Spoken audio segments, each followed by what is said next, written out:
Hello, hello, hello. Welcome back to the page. Chit chat with Tumeka Molitane, the anxiety princess. And of course, I am Tumeka Molitane. And before I even get into the details of what's happening today, I would like to again say thank you, thank you so much for your continued support with the page, for watching the videos, for reading the content that I'm posting. I am keeping up to track with views, like the number of views. I am keeping up to track with the number of follows and likes on the page. I am keeping up to track with that number that's called reach. I don't know how true that one is, but based on those figures, I'm like, okay, we're doing well. We're growing, and I hope we're still gonna grow. So continue to share, like, follow, and tell your friends about me. Tell them that there's this girl who's talking about things that makes us uncomfortable. Just basically tell them that. Cool. So, as you would have seen, that I've added a little piece now in the name. So obviously when I started the page about a week or two ago, I actually didn't I didn't process it very well, because I was over that thing that I want to start this page, I want this platform. So I didn't go and actually just think about what name do I want to put there. So I was sitting and I'm like, okay, this thing, it says chit chat. So it could mean that we're talking about everything.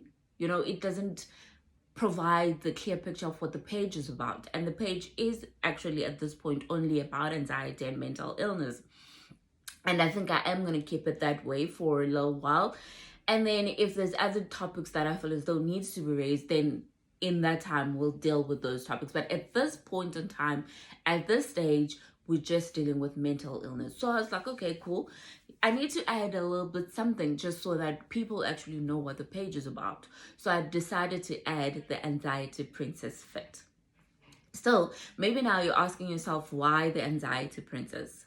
So I believe that anything that I've been given, I do wear that crown with grace and with with humbleness that needs to come with it. So I call myself, like, a little fact about me is that I collect Snickers. I love Snickers. I'm a Snicker girl. And I'm currently on about 87 pairs of Snickers, aiming for 100 pairs of Snickers. And I call myself the Snicker Princess because that's something I'm proud of, and like it's something that I like. So why can't I call myself the Anxiety Queen, the Anxiety Princess, and wear that crown with the same grace and humbleness that's required? So I was like, okay, I actually like this. I actually like adding princess because I feel as though there's some goddess and some manner of majesty that comes with all of this. And I'm happy. I accept it. I humble myself to this journey. This journey is mine, and that's not going to change. So that is what it is. It's the Anxiety Princess. And maybe in time then I will lose the chit chat with Tumeka Molitane. We'll see how it goes. But at the moment, the name of the page is Chit Chat with Tumeka Molitane, the Anxiety Princess. Cool. So we are now on video number 5. Video number 5, where we're talking about, do we actually have emotional baggage? I think this is a very important one because I think we always assume that our mental illnesses are triggered by, like in my case, it was triggered by work. But is it really work that caused it, or is the other underlying factors that actually influenced everything that had happened? And work was just the final straw. So now we need to start questioning ourselves about our emotional baggage and actually just process as to whether do we actually go on a journey that requires us to actually deal with all the emotional things that happen in our lives, or do we just move on swiftly and forget about them? And if we do move on swiftly, down the road, how do those catch up with us and actually just explode into something bigger? In my case, so obviously work was the final trigger with me, but as I went through counseling, I actually realized, damn girl, you have quite a few things that you thought you were over, But these things you're not over because your heart is not content. Your heart has not let them go because you did not address them when they happened. That's basically where I was at this point. So, give you a little bit facts about counseling. Counseling doesn't work if you don't open, because the counselor basically, they manage the session according to what you're telling them, and then they actually gather enough information from what you're telling them in order to make a conclusion as to whether this could potentially be something that is causing you problems. That's basically what happens. So they're going to ask you about yourself. They're going to ask about family. They're going to ask about your love life. They're going to ask about your career, friends, things that you enjoy, in order to assess what kind of a person are you, what kind of relationships do you have, is the damage that has been caused in those relationships that is potentially causing all these things that you're going through. So basically, the book is here. So I kind of went and grouped things that I think are emotional baggage for me, purely from the sense that when we started talking, me and my counselor, I actually realized that these things I had not processed fully because my heart was not content. My heart has not moved on, for the mere fact that my heart drew very close to them when she mentioned a certain factor. So I'll start touching on something that happened in 2010. I think it was 2010. So the first thing that has caused me emotional baggage is love life.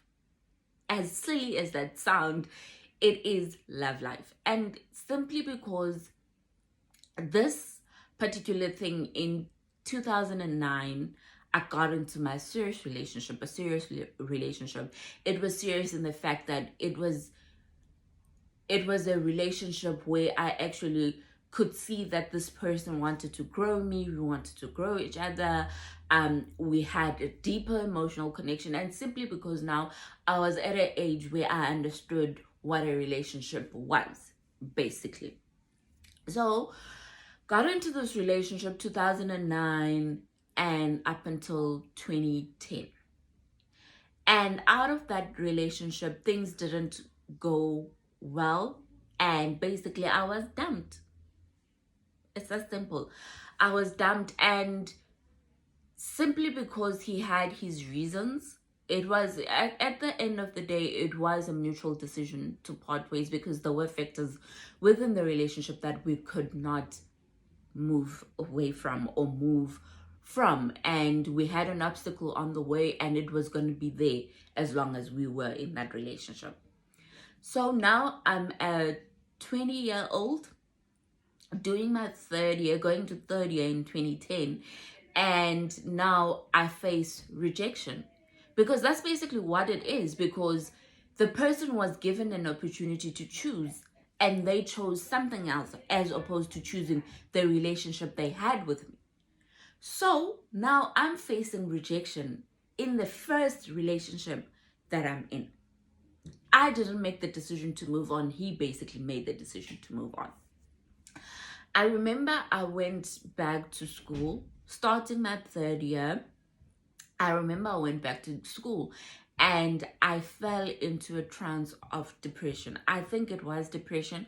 I don't know what it was, but basically I was sleeping, missing lectures, and missing meals in res, and I would have gatherings with friends where I would just isolate myself. I remember this one day we were at my friend's house and I had isolated myself into the room, and one of them came to check in if I was fine, and I just started crying, simply because for me, I did not understand how I could actually be rejected by somebody who a week ago claimed that they loved me.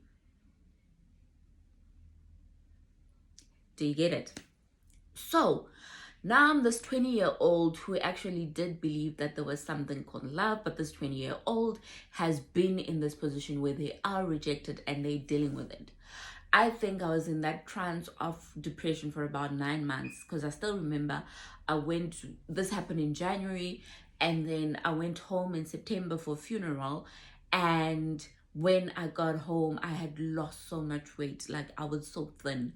And then I remember my mom saying, "Oh, Sissy, why you big kangaka? Why are you so thin?" And I think at that point, that's when it triggered that you had undergone something, and your emotions took toll, and obviously it had adverse reaction to me, because I lost weight, I wasn't eating, I was just an emotional wreck basically. And I did not address the solution. I did not address the problem, sorry, because then I deleted the person, we deleted each other off social media, and then moved on. Right. The fact that you had deleted the person, now you're no longer in communication with this person, it actually, I resented the person. I held so much anger towards the person. Yes, I moved on, but I had forgotten about the person, but the anger was still there. The fact that I had moved on and I was no longer thinking about the person does not mean that you had dealt with that rejection. It's not the fact that you're hating on the person, it's the fact that the person had rejected you. It's the reject piece. Because you do not understand how the same person who had claimed that they love you is the same person who went now and rejected you. So I did not deal with reject. Fine. Moved on to the next relationship, didn't work out, and then I met the guy that I'm currently with now, my God-given angel, basically. But it's only now in this relationship where I was actually like started thinking that I had held so much anger at this person because they rejected me. I don't hate the person. I don't hate them. It's just that I'm angry at the fact that they rejected me. It was being rejected that was eating me up. And I let go. I forgave. I am friends with the person now on social media, and all is well, all is good. And but now I think for the first time, because I could actually get to the point where I can have that person as a friend on social media, a part of me realized that this is now that point of I no longer feel as though that rejection is a reflection on me. Wow. Like, I no longer feel that.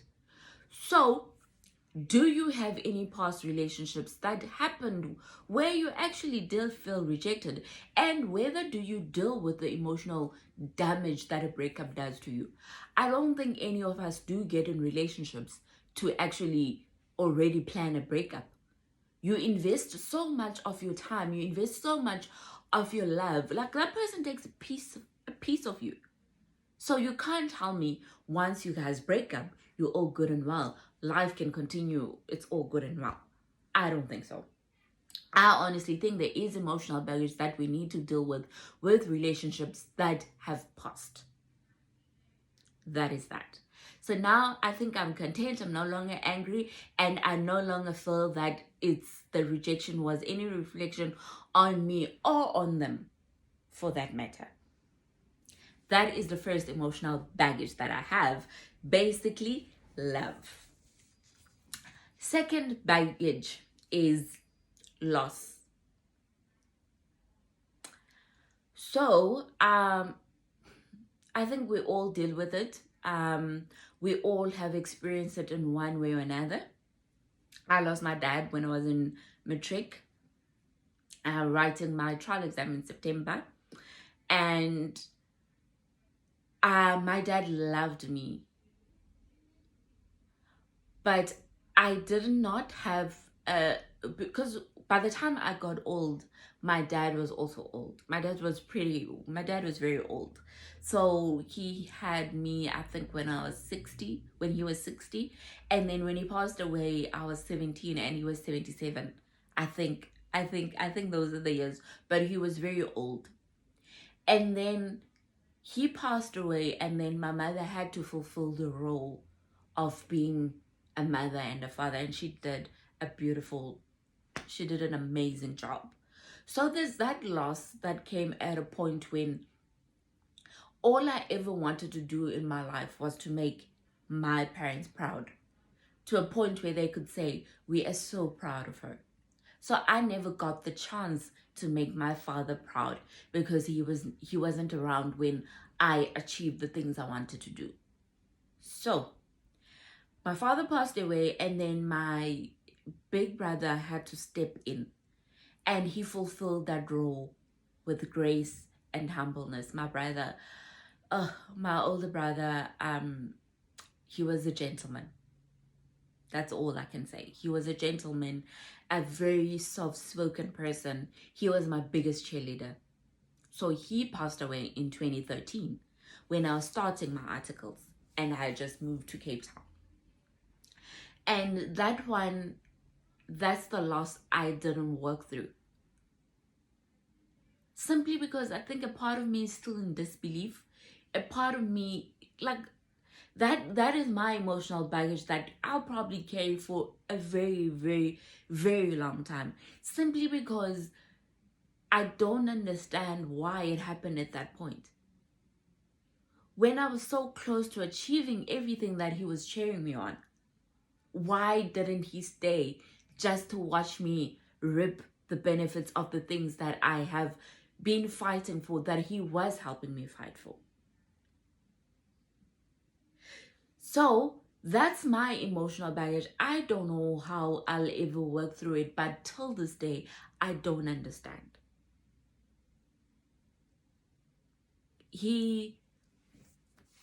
So it happened so sudden, I think, because a part of me was like, okay, he's in hospital. No, he seems to be doing okay. Okay, I'm going home Easter. I'll see him. Easter is a week away. And actually, he didn't make it to Easter. So I never got a chance to see him and say my goodbyes. So I felt as though that wasn't fair. Like, why did God have to do that? And I still don't understand it. My brother was my biggest cheerleader. I remember when I used to get maybe an 80%, he'd be like, oh, if it was me, I would have gotten 90. But he pushed me to do my ultimate best in life. And I did. And every day, I feel his presence. And my saying in life is that I walk with an army of angels. Like, nothing can happen to me because I'm walking with two men that are there. They know my greatest desires. Like, I have strong ancestors, basically. But I still don't understand it.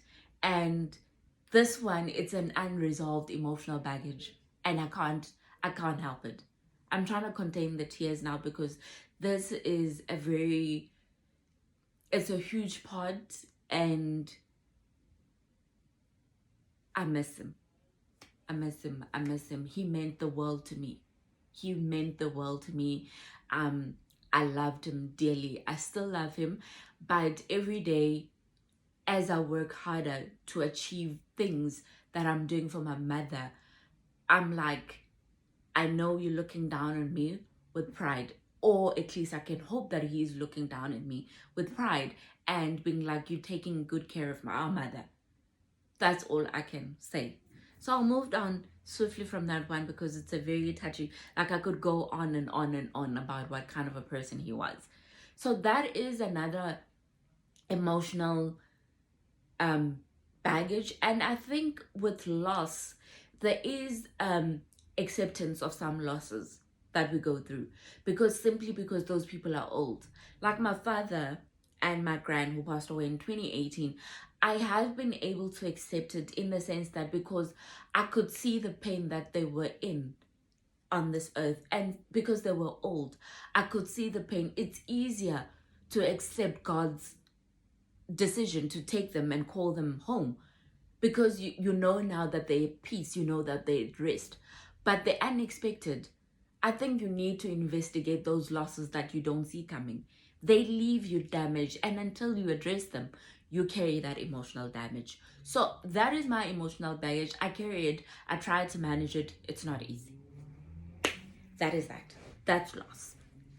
So that is loss. And then I've spoken about love. That is loss. And now I will talk about failure. So while I was going through this whole thing in 2010 of rejection, breakup, and everything, I ended up failing my third year. I failed my third year. I was doing the big four. I failed my third year simply because I've gone through 9 months with a little bit of with depression or whatever it is, that it affected my academics. It was a hard course that I was doing, but basically it just, things spiraled out of control that I failed my third year. And that, for me, it didn't make sense. I was academically strong. And I remember in res second year I was in the top 10, I think, in our residence. I was in the top 10. So now come third year, shock to the system, breakup, the amount of work I had, I just did not understand how I had failed.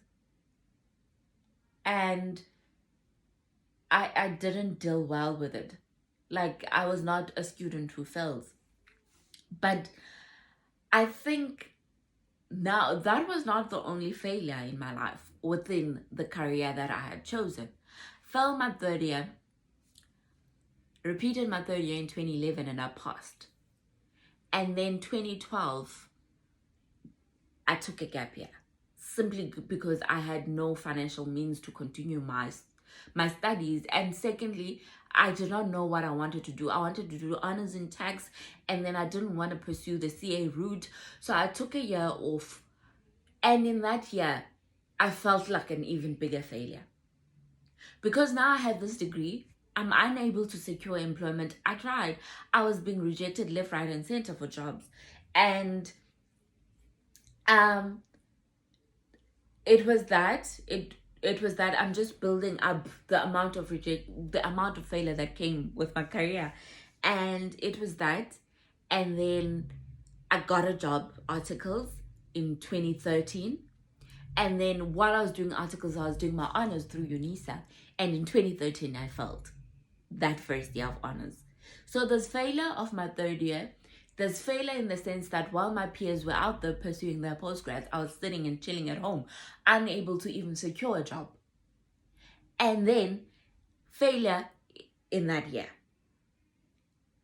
That, all of it, the day I qualified and started reaching for my dreams, the day I qualified as a chartered accountant and started reaching for my goals and then my dreams, nobody asked me, how many times have you failed within this journey? They just asked me, are you a qualified CA? And I was. That is it. That is the only thing I actually realized when I got there, that I hadn't missed much. Because those people that I thought had left me, my peers are reaching out for their goals. They also had their struggles, but they just didn't talk about them. But mine were blatantly obvious because I was feeling sorry for myself left, right, and center.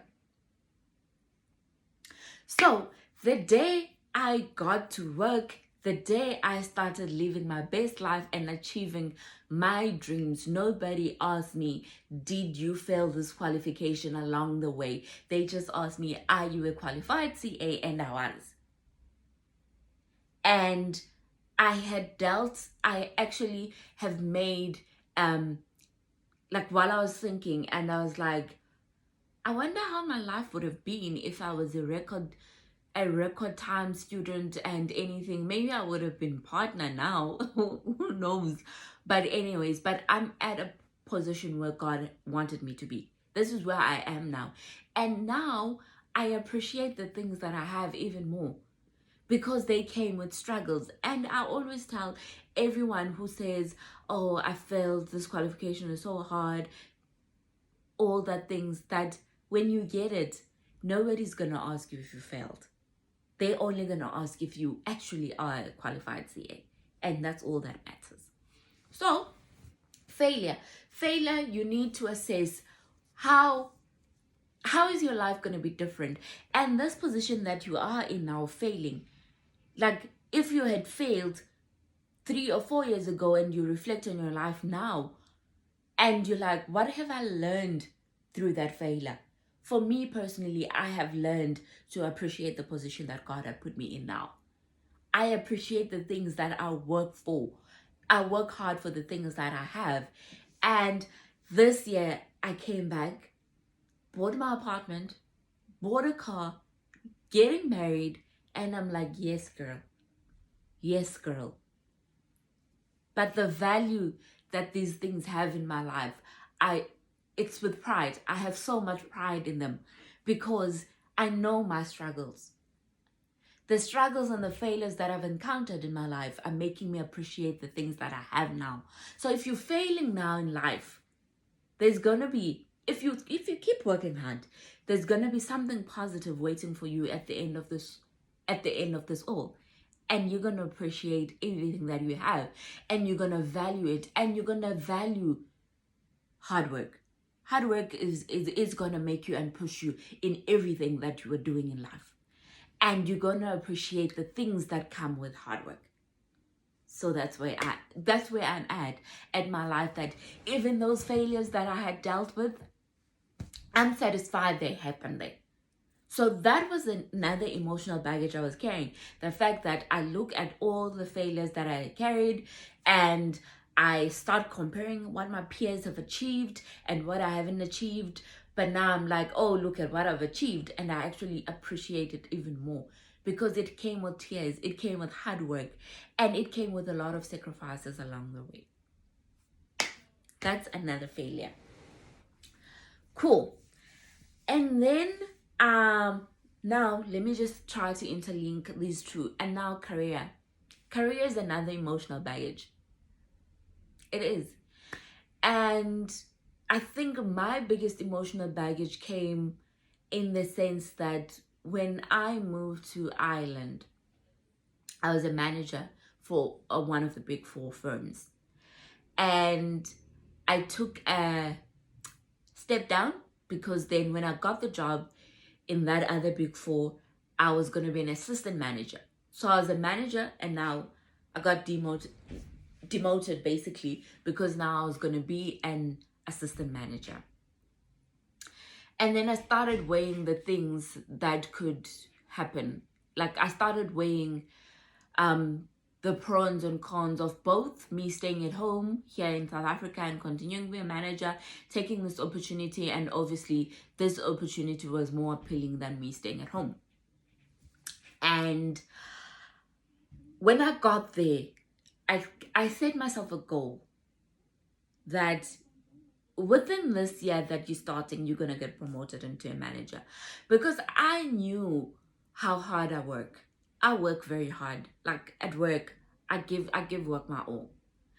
And I got there, and the transition was so hard, guys, because I'm learning about certain aspects here in South Africa, whether it be tax, whether it be the legislations that we use, and then I get there and it's a foreign country, and now I almost like have to relearn everything I've learned. And half of the time it came with tears that I was not grasping, I was not adjusting, and I was not coming to par. And now you start comparing yourself with the people around you, how much they are achieving and how much they are doing so well, and it's so transparent that you trust it more. But I was like, girl, remember what's your strength. You work very hard. And I started investing in myself in all that hard work. And within 9 months of being there, I was promoted to manager. But now I'm like, okay, cool. At some point, we have to come back home. And now I'm like, my peers that I left at home, they're now going into senior manager. So am I coming back a manager? Can you see the strain that I'm coming back to start a new journey at home? I'm coming back to start a new life here at home, but I'm busy thinking about all the things that could potentially go wrong. And I started thinking that I like doing this comparison of peers and comparing how far I've come with how far my peers are. And that's the worst possible thing. It's good and bad. You need to know when to draw the line. Because with me, it was a matter of my peers are here and I'm here. My peers have achieved this and I have achieved this. And I started teaching myself the maturity to say that in life we're all running different races. And when I came back, luckily, I did bargain really well with my current employer, that I told them this is experience that I have, this is where I should be with my career, this is what I'm bringing to the table. Take me as a senior manager. And if obviously I don't meet the probation period, then obviously I don't deserve to be the senior manager. Came back as a senior manager, started working really hard, and like I passed my probation because I trusted my hard work. And the minute that I stopped comparing myself to my peers, I started living my best life, guys. Like, I started living my best life. You don't know what your peers are struggling with. Everybody has their own struggles, but they don't tell you. They tell you all the good things, and you start thinking, I'm going through the most. I'm going through the worst of times. But you're going through the worst of times and you're talking about the worst of times to a point that, because these people are talking about everything good happening to them, like I bought myself a Merc, I stay in Santon, my girlfriend is this and this, I'm about to become a director. And then you start looking at what you have and you start being like, I'm a failure. Like, my career is not going well. But why do you want to achieve those things that they have? Why can't you set yourself up to achieve the things that you want to achieve? I am comfortable with my polo. I'm comfortable with my 2-bedroom apartment in Upper Kenilworth. I'm comfortable with the fact that I couldn't get married this year due to COVID. Like, I'm accepting because this is my own lane that I'm supposed to be walking in. This is your own journey. Build on your own journey. You are going to achieve your things at the time that it's set for you. Stop living according to what other people have. You don't know what they had to go through to get the things that they have. You don't know who they had to kill to get the things they have. You do not know who they had to stab behind along the way, whose back they had to stab to get the things that they have. So stop living according to the people.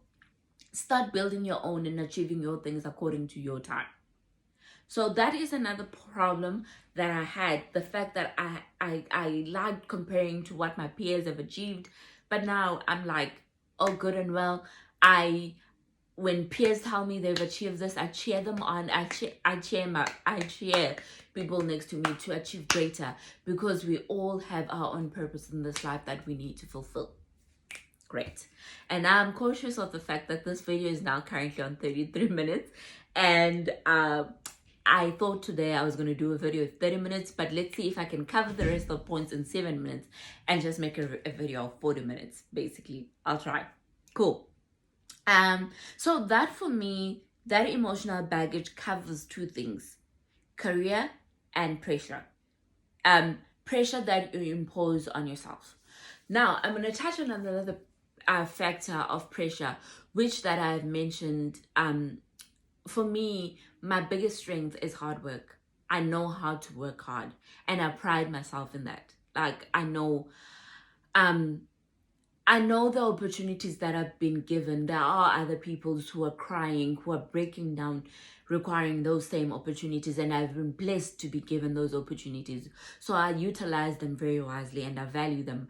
And the only way that I can value them is by getting inside and working very hard. So that self-pressure, obviously it comes with its own negatives as well. You can't work your life so hard and, you know, and the reason why I work as hard as I do is because I want to give my mother the world. My mother sacrificed so much for me to qualify as a chartered accountant. Sometimes I don't even know how she did it, but yet she did it. So as soon as I qualified and started getting nice opportunity and nice salary, I devoted myself to that. I will always make sure that she's happy. I will always make sure that she does not need anything in this life while I am still alive. I make sure that she's living her best life while she's on retirement. And in order for me to do that, then I need to work very hard, right? Firstly, I'm a perfectionist at heart. Things need to be done in a certain way for me. I'm a perfectionist at heart. And that perfectionist at heart, it comes with the fact that I work hard. So that does not come on just the fact that, okay, I pull an 8 to 5. No. The thing that triggered my anxiety was work, because I was working until the 3 a.m.s in the morning and be up at 8 and fulfill another day.